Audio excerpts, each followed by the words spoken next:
Hello folks, today we're doing a building inspection, and what I wanted to share with you is electrical conduit, exterior electrical conduit, and that's that metal piece coming out of here, coming down and into my outlet box here, and which is hooked to a GFCI because it is exterior. But I wanted to share with you is that we're supposed to have these here, supposed to be secured. See how that can move?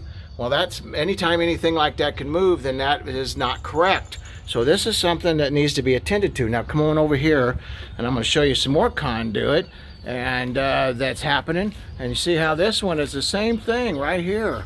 You know, this is needing to be secured. Look at this. See how it's moving? Can you see that? How it's well, you know that's not right.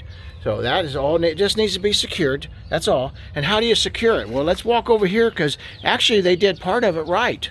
And they come over here and we'll take a look at this and see how this one is. You know, and that looks perfect, you know. And see how they got our straps right here? That's what we're looking for. Strap right there, you know, and that secures this. And that makes it safe, and so it can't move. That's what you're looking for, folks. So, hey, if you have any questions, give us a call, Galloway Building Services. You know, if you see this when you see this on YouTube or Rumble or something, if you have a question, hit like and remark on it. Hit share with your friends. Let other people know what you're learning here. And it also helps us a tremendous amount. We really appreciate all of the support you can give us, because when you help us, you're helping others. Thank you, folks. That's what you're looking for. Have a great day.